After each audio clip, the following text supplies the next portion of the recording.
Dans ce troisième chapitre, nous proposons une introduction aux aérosols atmosphériques. Nous allons décrire ce que sont les aérosols, leurs différentes sources, leurs principales propriétés et discuter de leurs impacts sur le climat.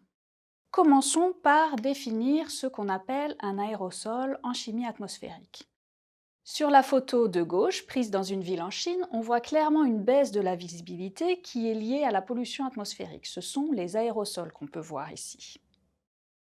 Les aérosols sont des petites particules solides ou liquides en suspension dans l'air et en interaction avec les molécules de gaz de l'air qui les entoure. On considère qu'on a au minimum deux phases en interaction, gaz, liquide et ou solide. Et on va appeler la phase particulière la fraction particulière de l'aérosol, donc une particule. Les aérosols qu'on considère ici ont des tailles qui sont inférieures à environ une dizaine de micromètres. Notons qu'en sciences de l'atmosphère, les aérosols n'incluent pas les hydrométéores, c'est-à-dire gouttelettes d'eau nuageuse, cristaux de glace dans les nuages, gouttes de pluie, grêlons, flocons de neige. Ils sont considérés comme des composantes séparées. Comme sur la photo de pollution urbaine montrée précédemment, les illustrations de droite montrent des situations avec un nombre très élevé d'aérosols, ici des poussières désertiques. Dans des cas moins pollués, on ne verra pas forcément l'effet des aérosols à l'œil nu, tout comme pour les gaz, leur présence sera invisible. Souvent, de nombreuses espèces d'aérosols vont coexister, provenant de différentes sources. Tout comme pour les gaz, on va distinguer des aérosols primaires émis directement dans l'atmosphère par des processus mécaniques ou de combustion, et des aérosols secondaires formés dans l'atmosphère par condensation de gaz sous forme de particules. Cette diversité de sources va induire une distribution spatiale, verticale et temporelle très hétérogène. En fonction de la source d'émission ou de production, les aérosols n'auront pas les mêmes composantes chimiques, ils n'auront pas la même taille. Un grain de sable est par exemple beaucoup plus gros qu'un aérosol secondaire formé par condensation. Comme introduit précédemment, l'exposition à la pollution de l'air extérieur est un enjeu majeur de santé publique dans le monde. L'OMS estime que ce sont les particules qui sont responsables de 70% des 4,2 millions de morts prématurées par an attribuées à la pollution de l'air extérieur. L'exposition aux particules peut entraîner des problèmes respiratoires, des pathologies cardiovasculaires et même des cancers du poumon.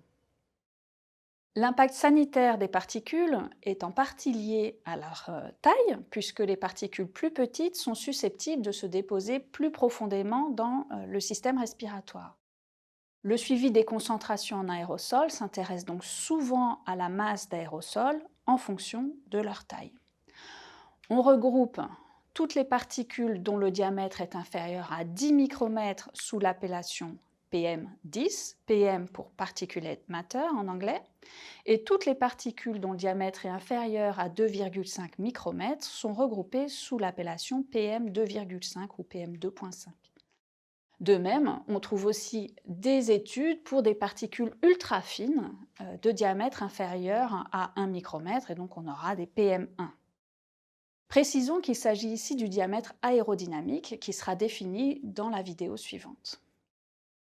Il est aussi important de comprendre et quantifier les aérosols atmosphériques du fait de leur impact sur le climat.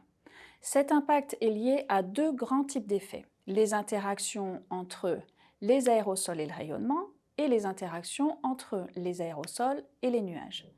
C'est l'interaction entre les aérosols et le rayonnement visible qui explique la baisse de visibilité dans des cas de pollution très dense qu'on a vus précédemment. La diffusion et l'absorption du rayonnement solaire ou émis par le système Terre-atmosphère modifient le bilan radiatif de la Terre. L'absorption d'une partie du rayonnement émis par le système Terre-atmosphère contribue à l'effet de serre et entraîne un réchauffement de la surface. Au contraire, la diffusion d'une partie du rayonnement solaire conduit à un refroidissement et les aérosols contribuent à l'effet parasol.